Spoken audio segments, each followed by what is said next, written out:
ಸಂಗೀತಜ್ಞರು ಹಾಗೂ ಕವಿಗಳು ನಮ್ಮೊಂದಿಗಿದ್ದಾರೆ. ಅವರು ವೇದಿಕೆಯನ್ನು ಹಂಚಿಕೊಳ್ಳಲು ಕೇಳಿಕೊಳ್ಳುತ್ತಾರೆ. ಎಲ್ಲರಿಗೂ ನಮಸ್ಕಾರ. ನನ್ನ ಹೆಸರು ನಾಗೇಶ್ ಕುಬಿ ಅಂತ, ತುಮಕೂರಿನಿಂದ ಬರ್ತೀನಿ. ಪತ್ರಕರ್ತನಾಗಿ ನಾನು ಕಾರ್ಯವನ್ನು ನಿರ್ವಹಿಸುತ್ತೇನೆ. 2009ರಲ್ಲಿ ಸಿ ಅಶ್ವಥ್ ಅವರು ನಿಧನರಾದಾಗ ತುಮಕೂರಿನ ಪ್ರಜಾಪ್ರಗತಿ ಪತ್ರಿಕೆಯಲ್ಲಿ ನಾನೊಂದು ಆರ್ಟಿಕಲ್ ಕೂಡ ಬರೆದಿದ್ದೆ ಅದನ್ನು. ಸೊ ಅದರ ಒಂದು ನೆನಪು ಕೂಡ ನನಗಾಯಿತು. ಸ್ವರಮಾಂತ್ರಿಕ, ಗಾನಗಾರುಡಿಗ, ಸುಗಮ ಸಂಗೀತ ಕ್ಷೇತ್ರದ ದಿಗ್ಗಜ ಸಿ ಅಶ್ವಥ್ ಡಿಸೆಂಬರ್ 29ರಂದು ಇಹಲೋಕ ಯಾತ್ರೆಯನ್ನು ಮುಗಿಸಿದರು. ಜನ್ಮದಿನವೇ ಅವರ ಮರಣ ದಿನವೂ ಆಗಿದ್ದು ಕೂಡ ವಿಧಿವಿಲಾಸದ ವಿಚಿತ್ರವೇ ಸರಿ ಅಂತ ನಾನು ಮಾಡಿದೆ. ಇವತ್ತು ಅದು ನೆನಪಾಗ್ತಾ ಇದೆ. ಸೊ ಅವರ ನೆನಪಿನಲ್ಲಿ ಬರ್ತಾ ಒಂದು ಕವಿತೆಯನ್ನು ಬರೆದೆ, ಅದನ್ನು ನಾನು ಭಾಷಣ ಮಾಡ್ತೇನೆ.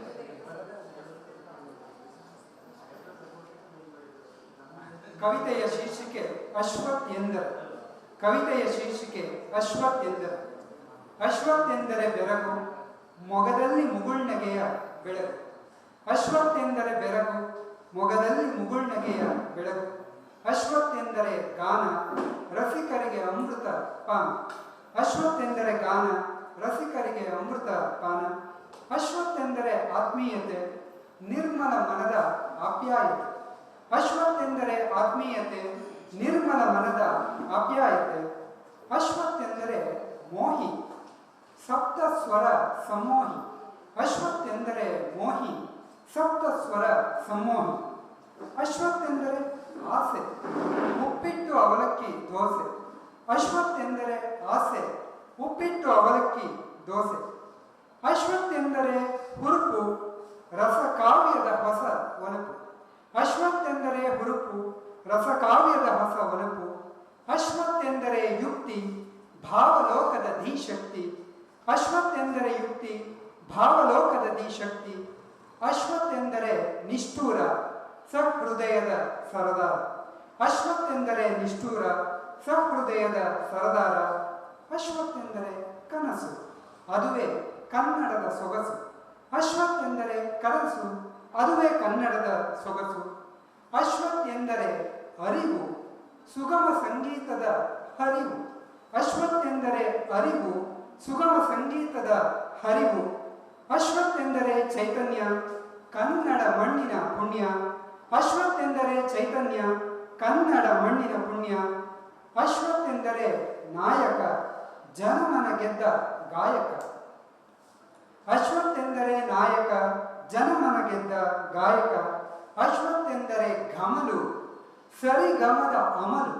ಅಶ್ವಥ್ ಎಂದರೆ ಘಮಲು, ಸರಿಗಮದ ಅಮಲು. ಅಶ್ವಥ್ ಎಂದರೆ ಸಂಭ್ರಮ. ಅಶ್ವಥ್ ಎಂದರೆ ಸಂಭ್ರಮ, ಗಾನಲೋಕದ ಜಂಗಮ. ಅಶ್ವಥ್ ಎಂದರೆ ಸಂಭ್ರಮ, ಗಾನಲೋಕದ ಜಂಗಮ. ಅಶ್ವಥ್ ಎಂದರೆ ಉಸಿರು, ಚಿರಾಯು ಈ ಹೆಸರು. ಅಶ್ವಥ್ ಎಂದರೆ ಉಸಿರು, ಚಿರಾಯು ಎಂದೆಂದಿಗೂ ಈ ಹೆಸರು. ನಮಸ್ಕಾರ.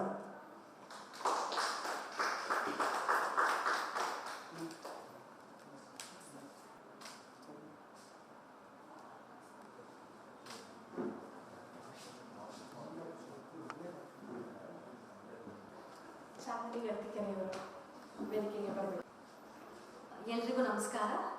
ಮೊದಲನೇದಾಗಿ ಡಾಕ್ಟರ್ ಸಿ ಅಶ್ವಥ್ ಅವರ ಜನ್ಮದಿನದಂದು ಅವರಿಗೆ ಶುಭಾಶಯಗಳನ್ನ ಕೋರ್ತಾ, ಹಾಗೆಯೇ ಭಾವನಾಂತರಂಗ ಟ್ರಸ್ಟ್ ಇದಕ್ಕೆ ಸಂಬಂಧಪಟ್ಟಂತಹ ಪುನೀತ್ ಸರ್ ಇರ್ಬೋದು, ಇವರ ಎಲ್ಲ ತಂಡದವರೆಲ್ಲರಿಗೂ ಕೂಡ ನಾನು ಮೊದಲನೇದಾಗಿ ಅಭಿನಂದನೆಗಳನ್ನ ಸಲ್ಲಿಸೋದಕ್ಕೆ ಇಷ್ಟಪಡ್ತೀನಿ. ಡಾಕ್ಟರ್ ಸಿ ಅಶ್ವಥ್ ಅವರ ಹಾಡುಗಳು ಎವರ್ಗ್ರೀನ್ ಅಲ್ವಾ?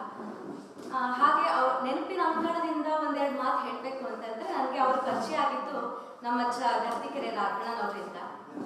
ಹೀಗೆ ಎಲ್ಲ ಒಟ್ಟಾಗ್ತಿದ್ರು ಸಂಗೀತ ದಿಗ್ಗಜರೆಲ್ಲ ಕಾರ್ಯಕ್ರಮಗಳಲ್ಲಿ, ಹಲವಾರು ವೇದಿಕೆಗಳಲ್ಲಿ. ಹಾಗೆ ಅವ್ರ ಹಾಡುಗಳನ್ನು ಕೇಳೋದಕ್ಕೆ ನಾವು ನಮ್ಮ ಅಜ್ಜನ ಜೊತೆಗೆ ಹೋಗ್ತಾ ಇದ್ವಿ. ಸೊ ಬಹಳ ಪ್ರೀತಿಯಿಂದ ಅಶ್ವಥ್ ಸರ್ ಪುಟ್ಟಿ ಅಂತ ಹೇಳಿ ಕರಿತಾ ಇದ್ರು. ಹಾಗೆ ಡಾಕ್ಟರ್ ಎನ್.ಎಸ್. ಲಕ್ಷ್ಮೀನಾರಾಯಣ ಭಟ್ರ ಒಂದು ರಚನೆಯ ಒಂದು ಕ್ಯಾಸೆಟ್ ಬಹಳಷ್ಟು ವರ್ಷಗಳ ಹಿಂದೆ ಬಿಡುಗಡೆ ಆಯಿತು. ತುಂಬ ಚಿಕ್ಕವಳು ನಾನಾಗ. ಅಭಿನಂದನ ಅಂತ ಹೇಳಿ ಕ್ಯಾಸೆಟ್ ಹೆಸರು. ಅದರಲ್ಲಿ ಗರ್ತಿಗೆ ರಾಘಣ್ಣನವರ ನಿರ್ದೇಶನದಲ್ಲಿ ಬಹಳಷ್ಟು ಜನ ಸಂಗೀತದ ಕಲಾವಿದರು ಹಾಡಿದ್ದಾರೆ. ಅದರಲ್ಲಿ ಆ ಕ್ಯಾಸೆಟ್ ರೆಕಾರ್ಡಿಂಗ್ ಆಗಬೇಕಾದ್ರೆ ನಾನು ಹೋಗ್ತಾ ಇದ್ದೆ ಪ್ರತಿದಿನ. ಹೀಗೆ ಅಮ್ಮ ಅಜ್ಜ ಎಲ್ಲ ಹಾಡೋದಿತ್ತು. ಆಗ doctor doctor C Ashwath sir ಸಿಗ್ತಾ ಇದ್ರು.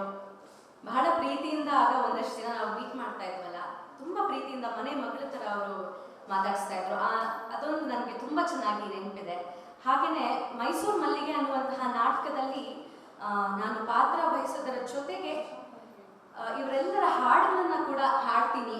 ಸೊ ಪ್ರತಿ ಶೋನಲ್ಲೂ ನನಗೆ ಅದರಲ್ಲಿ ಒಂದು ಸಂಭಾಷಣೆ ಇದೆ, ಅದನ್ನ ಹೇಳಲೇಬೇಕು. ಅದರಲ್ಲಿ ಒಂದು ಬರುತ್ತೆ ಹೀಗೆ ಒಂದು ಡೈಲಾಗ್: ಖುಷಿಗೆ ಅಂತ ನೀವು ಬರ್ದಿದ್ದು, ನೀವು ಹಾಡಿದ್ದು ಅದೆಷ್ಟೋ ಜನರ ಹೊಟ್ಟೆ ತುಂಬಿದೆ ಅಂತ ಹೇಳಿ ಬರುತ್ತೆ. ಎಷ್ಟು ಸತ್ಯ ಅಲ್ವಾ? ಖುಷಿಗೆ ಅಂತ ಹೇಳಿ ಲೇಖಕರು ಸಾಹಿತಿಗಳು ಬರ್ದಿರ್ತಾರೆ, ಅದನ್ನ ಖುಷಿಗೆ ಅಂತ ಹೇಳಿ ಸಂಯೋಜನೆ ಮಾಡಿರ್ತಾರೆ ಸಂಯೋಜಕರು, ಖುಷಿಗೆ ಅಂತ ಹೇಳಿ ನಾವೆಲ್ಲ ಹಾಡ್ತೀವಿ. ಸೊ ಮನಸ್ಸಿಗೆ ಖುಷಿ ಕೊಡೋದ್ರ ಜೊತೆಗೆ ಎಷ್ಟೋ ಜನರ, ನಮ್ಮಂಥವರೆಲ್ಲರ ಹೊಟ್ಟೆ ಕೂಡ ತುಂಬ್ತಾ ಇದೆ. ಅದನ್ನ ಹೇಳ್ತಾ ಮತ್ತೊಮ್ಮೆ ಭಾವನಾ ಅಂತರಂಗ ಟ್ರಸ್ಟ್ ಅವರಿಗೆ ಅಭಿನಂದನೆಗಳನ್ನ ತಿಳಿಸ್ತಾ ಎಲ್ಲರಿಗೂ ನನ್ನ ನಮಸ್ಕಾರಗಳನ್ನ ತಿಳಿಸ್ತಾ ಇದ್ದೀನಿ. ಧನ್ಯವಾದಗಳು.